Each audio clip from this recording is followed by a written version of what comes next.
Hello and welcome to the Story Engine podcast. My name is Kyle Gray, and today we are going to talk about the expert's gap and why your message isn't landing when you're speaking. Now, this is a difficult thing to talk about because you've built your career around being the expert, the person with the answers, the strategies, the solutions. But when it comes time to share your message on stage or in a talk, it feels like something's missing. You're giving everything you got, pouring out your knowledge, but the response is lukewarm at best. What's happening? Here's the truth. The skills that make you a great expert, your knowledge, your experience, your ability to solve the problems that you are setting out to solve can actually work against you when it's time to connect with your audience. And this is what I call the expert's gap. So most experts are so deeply immersed in their own knowledge, their own expertise, their own perspective, that they unconsciously design their message to satisfy their own understanding, their own perspective, what's interesting to them, rather than meeting their audience's needs. They try to drag the audience to understand them to their level of knowledge. But this results in talks and messages that feel misaligned, that feel overly complex, or downright irrelevant to what the audience really needs. They share details, methodologies, and jargon that they, the expert, find fascinating, that's exciting for them right now, assuming that their audience will feel exactly the same way. They fail to bridge the knowledge gap between what it took to become the expert in their space and their audience's beginner mindset. This means the audience, when listening to an expert like this, they feel overwhelmed, they feel disconnected, they feel unsure about how the message applies to their specific challenges. And the expert loses trust because the audience does not feel understood or guided, just talked at. This hidden barrier isn't just frustrating. It limits your growth, it limits your impact, and your ability to scale your business. Every misaligned talk is a missed opportunity, causing drag on your business, on your life, on your success, on your team, on your sales. And it's not because you lack talent or expertise. It's exactly the opposite. But it's because your message isn't designed to meet your audience where they need to be. So many seasoned professionals hit an invisible ceiling because their message lacks the clarity, alignment, or emotional connection necessary to truly move people to action. And while they rely on their confidence or experience, they don't have strategy. And so their talks end up failing to convert. Now, there's a couple of misconceptions that I've heard over many years of this that are very dangerous for experts to hold on to. The first misconception that I see a lot, particularly those with big hearts that care a lot and they want to make a difference and an impact in the world, they think that having structure in their talk and in their message is actually something that's inauthentic or deceptive. Many professionals worry that adding structure and speaking and storytelling are about tricking or manipulating people into say yes. Conversely, they have this sense of nobility that when they just get up on stage and wing it, that they're being authentic. But oftentimes they're being confusing or unprepared. Many experts also shy away from structure and clearly guiding their audience to take the next step and instead try to teach as much as possible, hoping and assuming that the audience are going to connect the dots themselves with all of the information we've been giving them and come to the conclusion that they should want to work with you. And a lot of the times, they just fire hose people because the expert is afraid of coming across as salesy. And so they want to try to prove themselves as an expert and show their value and teach as much as possible to show their listeners that they are worthy of leading them. But this ends up leading an audience that feels maybe entertained sometimes, maybe educated, but powerless to act, leading to no conversions, no follow through. And this ends up hurting the expert's credibility. Because despite having all of the best ideas, the best knowledge, the best case studies, and doing everything right, in order to solve the problem, their message lacks any tangible results or anything that actually resonates with the audience. Well, the truth is, a well-structured talk isn't about deception. It's about clarity. And structure ensures that your audience can follow your message, connect with your story, and see the value that you bring.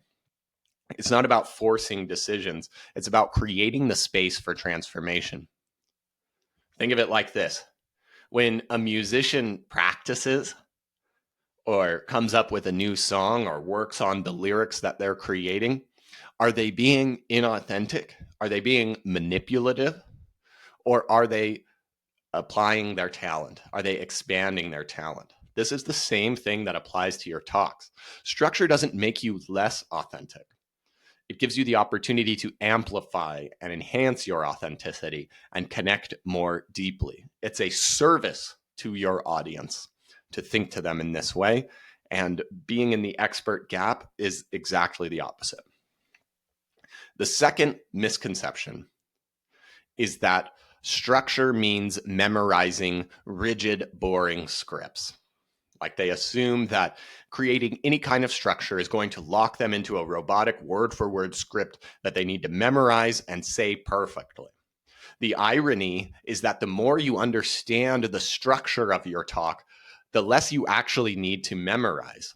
Structure isn't a cage. It's a map. It's a guide that frees you to focus on your delivery, be present with your audience, and adapt moment by moment to what's going on.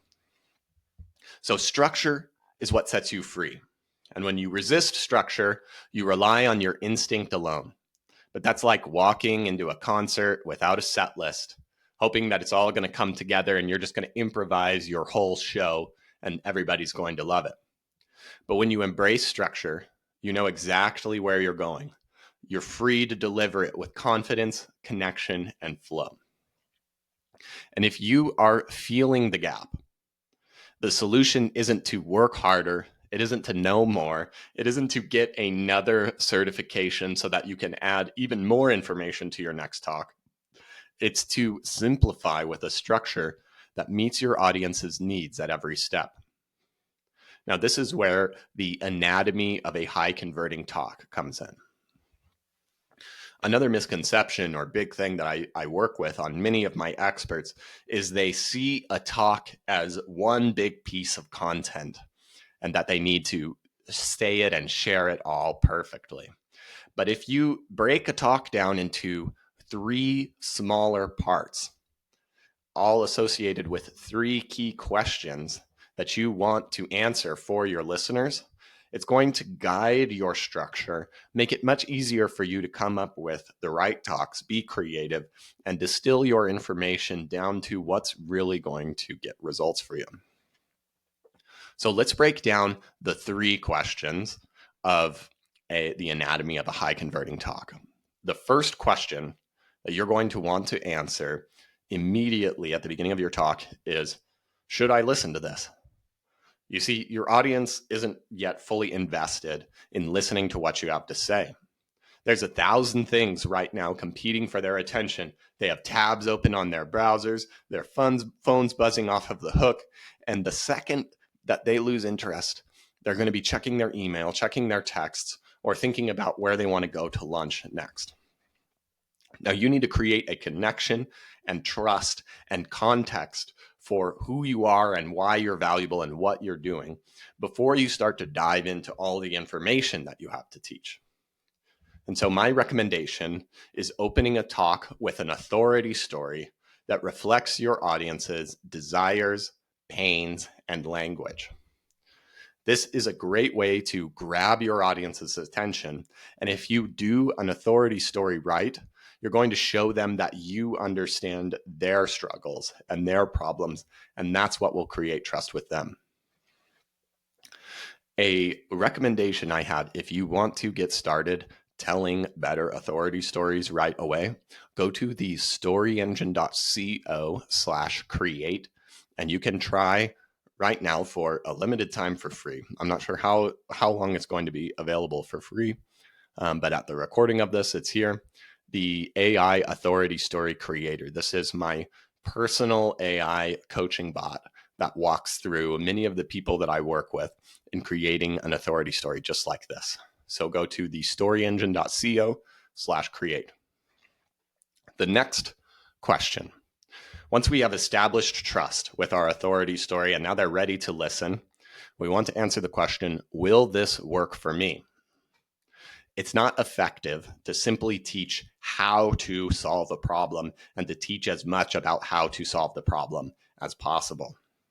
Instead, you want to focus what you teach on addressing and reframing their beliefs about what's possible for them.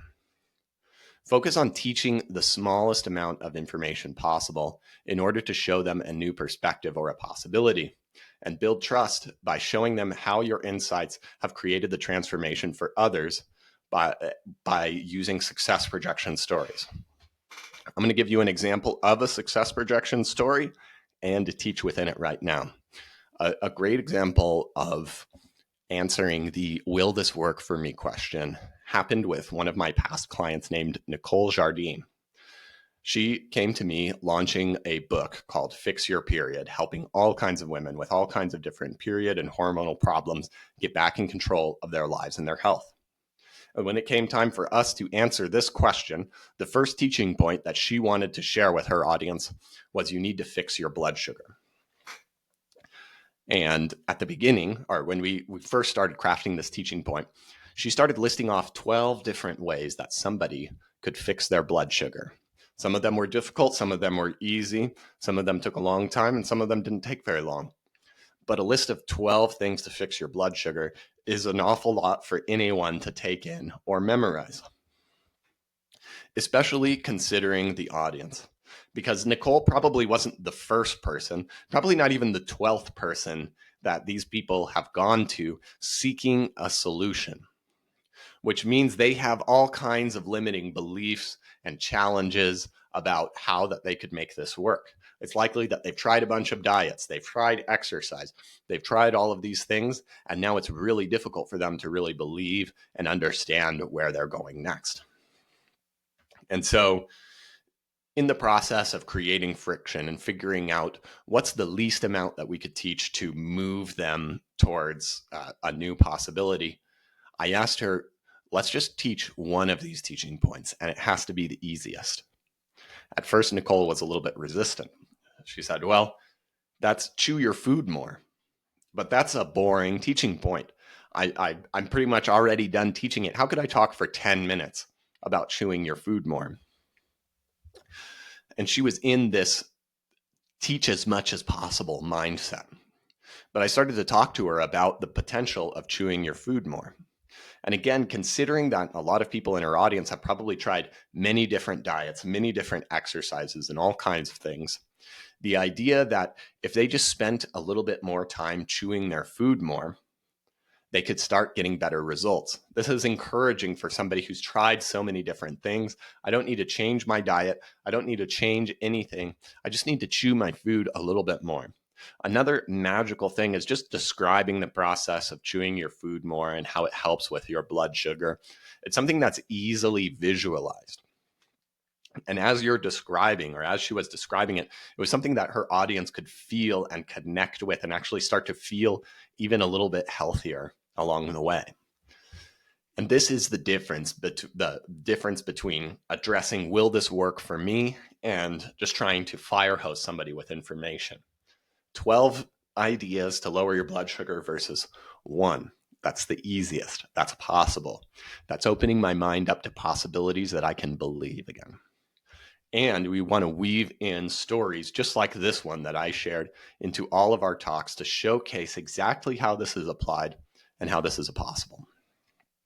Finally, our third question in the anatomy of a high converting presentation is, should I act now?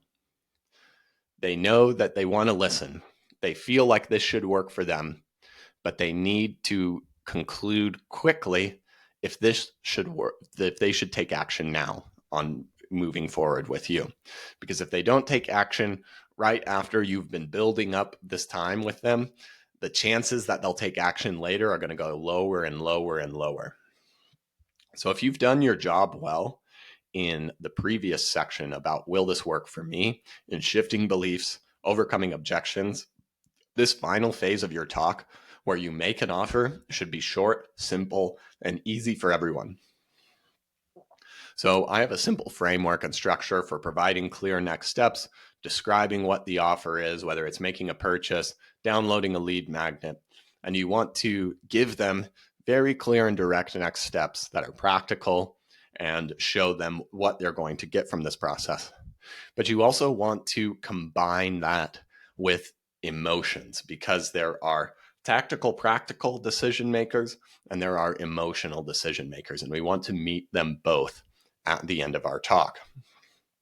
And so combining your clear next steps with a compelling call to action, and finally an aligned ending story. Another kind of story that I've talked about before that takes a mundane moment from your life and helps lead them to the same moral, the same conclusion that they want to work with you. So why does this work? When you structure your talk around these 3 questions, you're no longer guessing what your audience needs. You're guiding them step by step through a journey that builds trust, creates clarity, and inspires action. It simplifies your process, so there's no more agonizing about what to say. These 3 questions will focus your ideas and make creating, adapting, and enhancing your talks faster and easier. It engages your audience. They feel seen, understood, and excited to take action because your talk finally speaks to their needs. Structure is your best friend. It helps you create clarity for you in how to structure your talk and your audience. And clarity in making a decision is a service to your audience. It's not being salesy, it's not being pushy. And structure helps you sift through all of these ideas buzzing in your head to get to what truly matters. It ensures that your audience can follow your message and take meaningful action. And it actually takes off pressure from the speaker from having to cram as much information as possible into every idea and focus on the one that gets results. Second is creating more of an emotional connection throughout your talk, because most experts don't like telling stories, because without a real structure or a strategy behind these stories, it can feel risky, either from being too emotional or vulnerable and sharing a tender moment from their life, or maybe just rambling or being hypey and talking about themselves. And if they don't understand how to tell stories, then how would they know which stories even to tell? Which leads to a lot of people saying things to me like, oh, I have too many stories to tell. I just don't even know where to start. Or I don't have any stories to tell. I'm a really boring person. But with a clear structure, your stories are going to feel intentional, relatable, powerful. They stop being about impressing your audience and start being about guiding them through their own transformation. And the best part is, when you know your structure, you don't need to memorize every word of your talk anymore. You can focus on the flow of your talk, responding to the energy in the room, and staying present with your audience. So structure isn't a crutch or a cage. It's a tool that amplifies your authenticity, liberates your creativity, and ensures your audience walks away inspired and ready to act. So to bring it all together, the problem isn't you. It isn't your expertise, and you certainly don't need another certification to expand your expertise in order for things to work. It's about how your message is structured right now. And with clarity and alignment, you can create talks that are going to inspire trust, drive action, and transform your clients, your business, and your life. Let me give you one more success projection story to close this out and to show you what's possible. Dr. Nima Rahmani, a client of mine, is no stranger to speaking or storytelling. He came to me as a seasoned professional, confident in his message and his impact. He had a vision to make a big splash at a sponsored talk that would set the stage for filling his events and his programs. We met over sushi in Victoria, British Columbia, where he shared his incredible story and goals. Between bites of nigiri, I started to lay out a plan. We started to map out the talk. We were going to build it in a single day and practice with focus and intention to make it a reliable, repeatable sales machine. While the steps sounded straightforward, the process required more than just refining words. It meant transforming how Nima connected with his audience on an emotional level. Many speakers, especially those as experienced as Nima, are used to winging it on stage. But creating a talk that inspires trust and converts requires strategic storytelling and teaching techniques. And this can challenge even the most confident of speakers, confronting their limiting beliefs and vulnerabilities. But Nima was ready to dive in. So we started with a VIP day and mapped out his authority story, all of his teachings, his client success stories, and built strategies to overcome the audience's objections in a way that felt supportive and empowering rather than salesy. Then came the hard part, practice.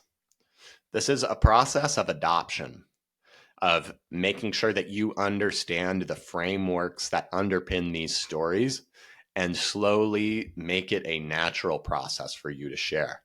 Piece by piece, Nima rehearsed, first by himself, then with smaller groups of audience members, and tension started to grow as this sponsored event that he invested a lot in started to approach. This was a totally new methodology, but he kept pushing through. He would send me recordings, and we fine-tune every detail word by word, cutting out distractions, refining timing, sharpening his focus on what was most important. A month after we started, the day came. The stakes were high, and he was on a sponsored stage with his brand new talk and all of the pressure that came with it. And that's when the results came in. Nima delivered his talk. Everything that he had practiced had paid off. He didn't just meet the expectations, he surpassed them. He made back more sales from his talk than he invested in my entire program the first time that he gave this talk. His event and program filled effortlessly as a result. And he not only finished on time, he finished 5 minutes early, which is something I absolutely love, by the way.